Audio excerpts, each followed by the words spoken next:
Mari kita dengarkan suara dari audiens kita sendiri. Melalui social listening internal, ditemukan pola respons yang mengkhawatirkan. Audiens mulai merasa jenuh dengan konten yang terlalu jualan dan video yang terasa seragam. Yang lebih kritis, terjadi krisis identitas. Brand sering muncul namun audiens gagal menangkap perbedaannya dengan kompetitor. Ketidaksinkronan antar platform dan kebingungan saat memilih produk menunjukkan sebuah kenyataan pahit. Meskipun perusahaan Anda masih sangat sering terlihat, brand tersebut belum cukup melekat di ingatan mereka secara jelas.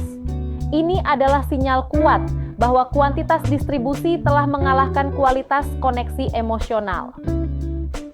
Dari kacamata platform, gejalanya juga semakin jelas terbaca. Di TikTok, video mereka gagal menahan penonton hingga akhir. Padahal, algoritma TikTok menilai retensi dan interaksi, bukan seberapa banyak follower atau rekam jejak viral Anda di masa lalu. Beralih ke ekosistem Meta, masalah utamanya adalah rendahnya sinyal share dan save akibat pemakaian konten daur ulang. Padahal, rekomendasi Instagram kini didominasi oleh konten orisinal. Terakhir, YouTube hanya dijadikan tempat pembuangan potongan video pendek. Akibatnya, mereka gagal memanfaatkan algoritma YouTube yang sejatinya dirancang untuk membangun kepercayaan dan kepuasan penonton jangka panjang. Setelah audit mendalam, kita menemukan akar masalahnya. Ada 5 kesalahan fundamental yang digambarkan dalam piramida ini. Mulai dari dasar, pertama, media sosial diperlakukan murni sebagai mesin promosi, bukan untuk membangun kesadaran merek jangka panjang. Kedua, komposisi konten mereka sangat tidak sehat, didominasi oleh 48% materi promo. Ketiga, mereka malas beradaptasi dengan memakai satu konten seragam untuk semua platform. Keempat, ketergantungan yang terlalu tinggi pada influencer besar tanpa autentisitas.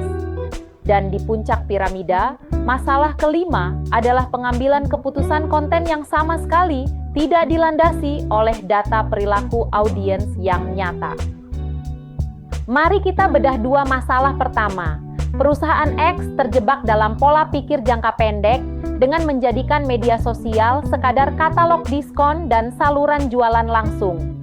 Padahal, esensi media sosial seharusnya membangun struktur memori yang kuat melalui pengenalan dan asosiasi merek. Akibatnya, audiens hanya melihat merek lewat tanpa ikatan emosional. Masalah ini diperparah oleh komposisi konten yang sangat timpang. Audit menunjukkan hampir separuh konten bersifat jualan keras, sementara elemen edukasi dan interaksi komunitas sangat minim. Audiens terus-menerus diminta untuk membeli, namun mereka jarang diberi alasan kuat untuk peduli, percaya, apalagi merasa terlibat. Sekarang, mari kita bahas 3 masalah terakhir. Masalah ketiga adalah jebakan kepraktisan, menyalin satu video ke semua platform. Padahal, logika distribusinya berbeda.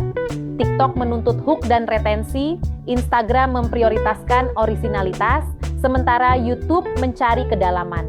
Masalah keempat, ketergantungan pada mega influencer demi lonjakan awareness instan, tanpa membangun ekosistem kreator berlapis untuk pertumbuhan jangka panjang.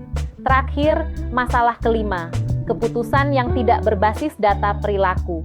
Tim lebih sibuk berdebat soal konten lucu, alih-alih menganalisis di detik keberapa penonton pergi, konten apa yang disimpan, atau format mana yang terbukti menghasilkan konversi penjualan. Solusi pertama adalah melakukan diagnosis mendalam terhadap kesadaran merek. Masalah perusahaan X bukan sekadar algoritma, melainkan kegagalan membangun kesadaran yang berkualitas. Mereka terjebak pada visibilitas atau sekadar terlihat, namun mengabaikan memorabilitas atau daya ingat audiens. Secara teoretis, kita harus membawa audiens melampaui fase pernah lihat. Mereka harus mengenali identitas brand, mengingat manfaatnya, hingga mengaitkan brand dengan solusi atas kebutuhan spesifik mereka. Perusahaan X gagal karena audiens sering melihat kontennya, namun tetap tidak bisa menjawab apa keunggulannya, untuk siapa produk ini, dan mengapa harus diingat. Inilah yang melemahkan fondasi merek mereka. Solusi kedua berfokus pada diagnosis arsitektur konten. Perusahaan X memiliki masalah serius di sini. Variasi konten mereka terlalu sempit, terlalu sering berpromosi, dan hanya mengandalkan wajah besar influencer. Padahal audiens kategori kecantikan sangat haus akan bukti dan edukasi. Mereka mencari demonstrasi produk, ulasan jujur, testimoni pengguna asli, hingga sesi siaran langsung yang interaktif. Data Google mempertegas hal ini, di mana video commerce tumbuh masif di Indonesia dengan kategori kecantikan menyumbang hampir 50% dari total GMV. Maka, strategi konten harus bergeser dari sekadar jualan menjadi penyedia solusi yang kredibel dan variatif. Sebagai solusi, kita harus merekonstruksi pilar konten menjadi 4 jenis utama. Pertama, edukasi. Konten ini menjawab kebingungan konsumen, seperti cara memilih atau perbedaan antar produk demi membangun kepercayaan. Kedua, demonstrasi. Tunjukkan secara visual bagaimana produk bekerja melalui perbandingan sebelum dan sesudah untuk memperjelas manfaat nyata. Ketiga, UGC dan ulasan. Gunakan testimoni pelanggan asli dan kreator mikro dengan ulasan jujur yang natural, karena audiens lebih mempercayai format ini. Terakhir, hiburan. Konten ringan tetap dibutuhkan untuk memperluas jangkauan, namun pastikan eksekusinya tetap relevan dan sejalan dengan identitas merek. Jenis konten terakhir yang tidak kalah krusial adalah interaksi komunitas. Ini sangat penting agar brand Anda tidak terkesan egois dan hanya berfokus pada penjualan. Anda bisa memancing interaksi melalui sesi tanya-jawab, polling, atau merespons komentar audiens dalam bentuk video.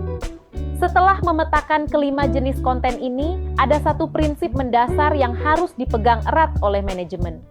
Mulai sekarang, berhentilah mengekor pada tren viral tanpa arah yang jelas. Sebaliknya, ubah pola pikir strategi Anda dengan selalu bertanya, dari opsi yang ada, jenis konten apa yang paling tepat untuk mengoptimalkan setiap tahapan funnel bisnis kita. Solusi ketiga berfokus pada meluruskan mispersepsi manajemen terhadap algoritma. Perusahaan X sering merasa platform tidak memihak mereka, padahal masalah sebenarnya adalah kegagalan memberikan sinyal perilaku yang diinginkan sistem. Di TikTok, algoritma membaca rendahnya angka penyelesaian video atau completion rate. Di Instagram, sinyal distribusi terhambat karena minimnya angka simpan dan bagikan. Meta secara luas kini beralih memprioritaskan orisinalitas di atas konten duplikasi. Sementara di YouTube, sistem tidak menangkap sinyal kepuasan penonton jangka panjang. Memahami sinyal-sinyal spesifik ini adalah kunci untuk memenangkan kembali jangkauan organik yang hilang. Sebagai langkah konkret, kita merancang rencana perbaikan 90 hari. Fase pertama, tahap riset di bulan pertama. Fokus kita adalah mengaudit konten lama, menetapkan identitas merek yang solid, dan memangkas drastis porsi konten promosi. Memasuki fase kedua atau rebuild di bulan kedua, kita mulai mengeksekusi arsitektur konten baru. Ini termasuk mengaktifkan klaster kreator mikro, serta meluncurkan seri edukasi dan demonstrasi. Terakhir, fase ketiga adalah tahap scale di bulan ketiga. Fokus kita beralih pada eskalasi, mempromosikan konten organik terbaik, melakukan penargetan ulang audiens, mengoptimasi halaman marketplace, dan mengukur dampaknya melalui survei. Sebagai penutup, mari kita rangkum inti materi pada pertemuan kelima ini. Pesan utamanya jelas, dalam bisnis modern, media sosial bukan lagi sekadar etalase promosi informal. Ia telah berevolusi menjadi infrastruktur strategis yang menentukan bagaimana sebuah merek dikenali, diingat, dan akhirnya dibeli oleh konsumen. Keberhasilan di lanskap digital ini tidak bisa dicapai dengan taktik tunggal. Ia menuntut keterpaduan utuh antara strategi merek yang tajam, arsitektur konten yang relevan, dan pemahaman algoritma platform. Mengabaikan salah satunya hanya akan membuat ekosistem digital merek Anda terlihat ramai di permukaan, namun terbukti rapuh dalam mencetak hasil bisnis.